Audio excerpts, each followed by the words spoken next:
Welcome to SurePass, where we share for you to learn and succeed.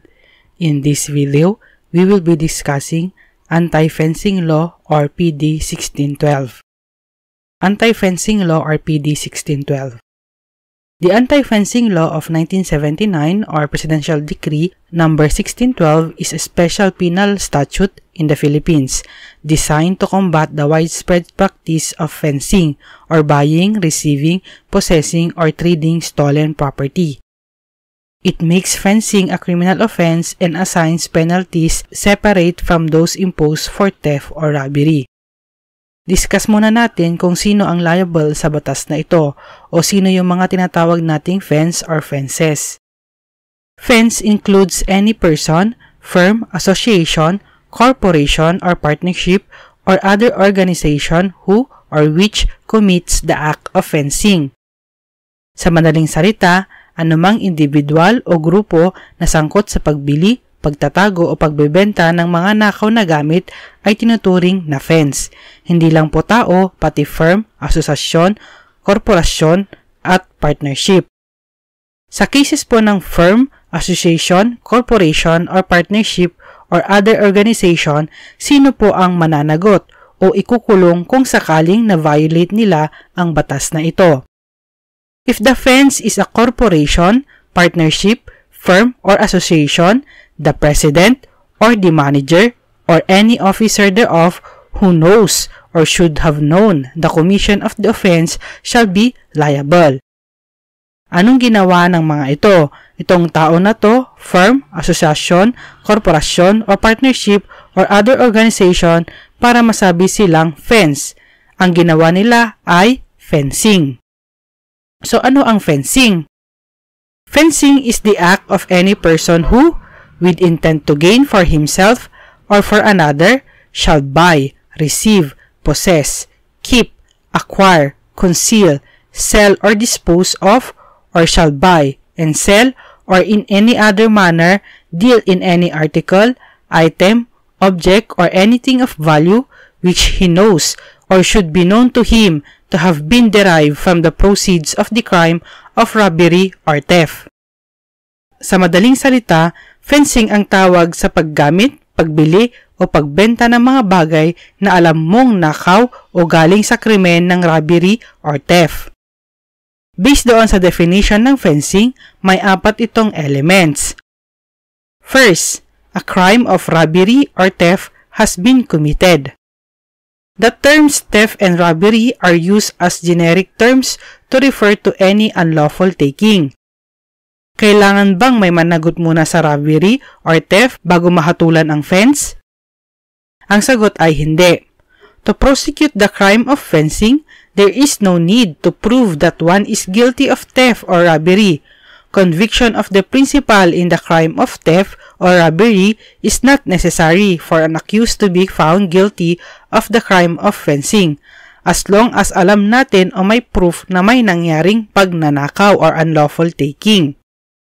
Second, the accused, who is not a principal or an accomplice in the commission of the crime of robbery or theft, buys, receives, possesses, keeps, acquires, conceals, sells or disposes, or buys and sells, or in any manner deals in any article, item, object, or anything of value which has been derived from the proceeds of the crime of robbery or theft. Yung fence po dapat ay hindi siya ang gumawa ng theft o robbery. Dapat hindi siya ang nagnakaw o tumulong sa magnanakaw. Kasi kung siya ang gumawa ng krimen or kasama siya sa paggawa ng krimen, ang liability niya ay robbery or theft as the case may be at hindi fencing. Si fence ay siya ang bumili, tumanggap, nagtatago, nagmamay-ari, kumukuha, nagkukubli, nagbebenta, o nagtatapon o bumibili at nagbebenta o sa anumang paraan ay nakikipagtransaksyon gamit ang anumang bagay o ari-arian na nanggaling sa nakaw o kinita mula sa krimen ng robbery o theft. Basically, si fence po dito ay accessory. Pero discuss na natin mamaya kung anong difference ng accessory at fence. Third, the accused knew or should have known that the said article, item, object, or anything of value has been derived from the proceeds of the crime of robbery or theft.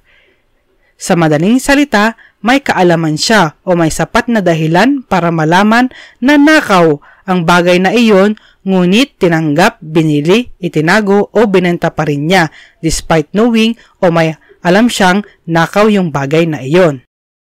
The term should have known denotes that a person of reasonable prudence and intelligence ought to ascertain a fact in performance of his duty to another or govern his conduct upon the assumption that such fact exists.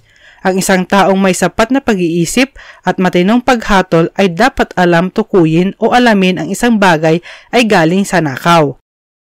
Kung nasa business ka ng pagbabuy and sell ng second-hand items, sa experience mo, dapat alam mo nang i-distinguish ang galing sa nakaw at hindi. Fourth, there is on the part of the accused intent to gain for himself or for another. Kung lahat ng elements na yan ay mayroon, liable ka sa fencing. Next, presumption of fencing. Mere possession of any article of value which has been the subject of robbery or theft brings about the presumption of fencing.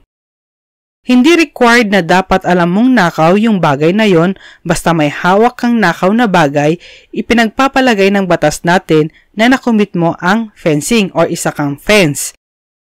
Take note, this is only a disputable presumption, meaning it was incumbent upon the accused to overthrow this presumption by sufficient and convincing evidence. Patunayan mo ngayon na hindi nakaw yung property.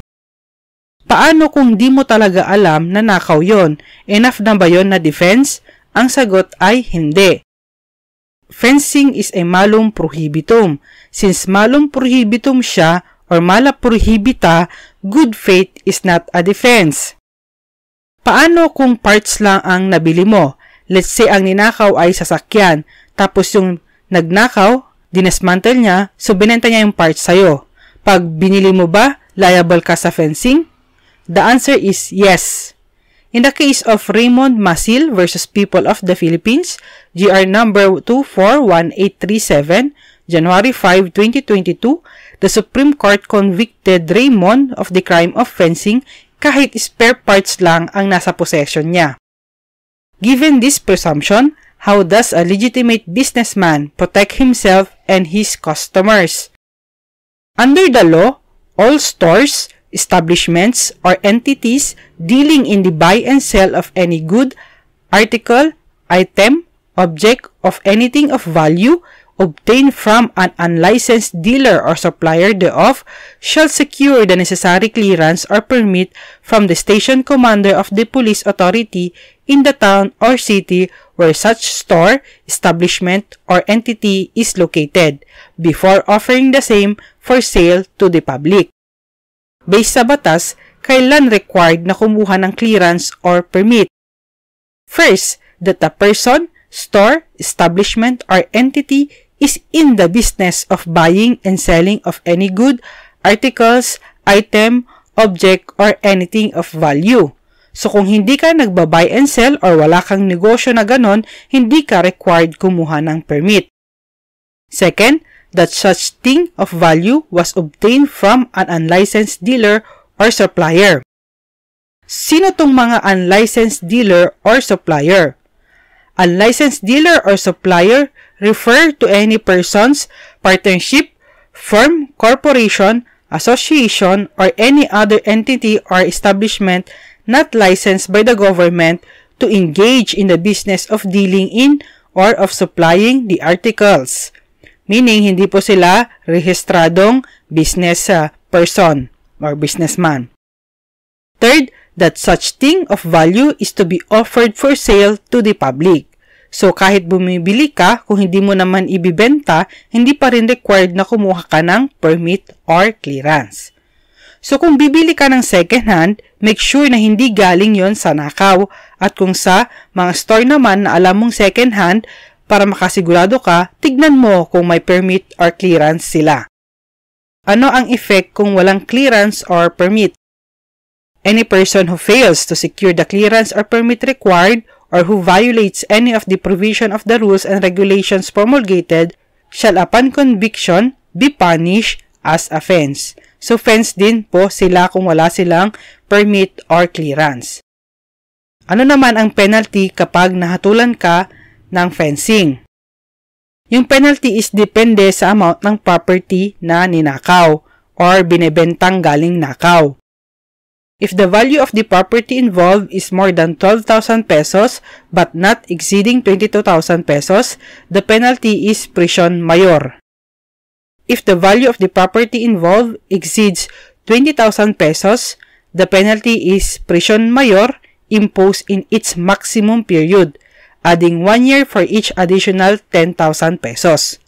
But the total penalty which may be imposed shall not exceed 20 years.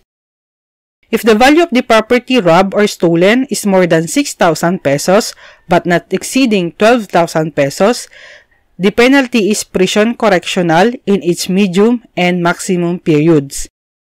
If the value of the property involved is more than 200 pesos but not exceeding 6,000 pesos, the penalty is prison correctional in its minimum and medium periods.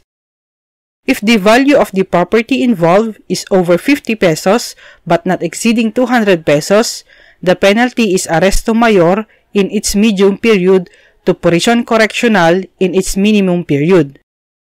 If the value of the property involved is over 5 pesos but not exceeding 50 pesos, the penalty is arresto mayor in its medium period.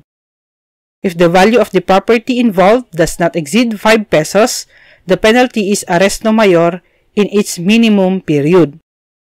There is already a pending bill before the House of Representatives amending or adjusting the amounts involved.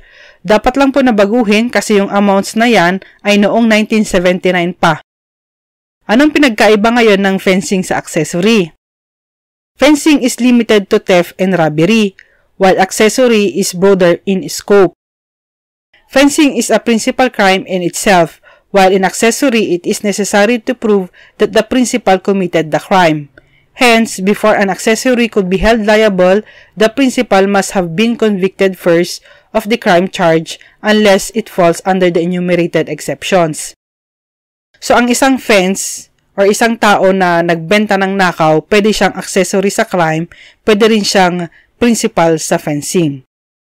The state may choose to prosecute the offender either under the Revised Penal Code or PD 1612, although the preference for the latter would seem inevitable considering that fencing is malum prohibitum, and PD 1612 creates a presumption of fencing and prescribe a higher penalty based on the value of the property.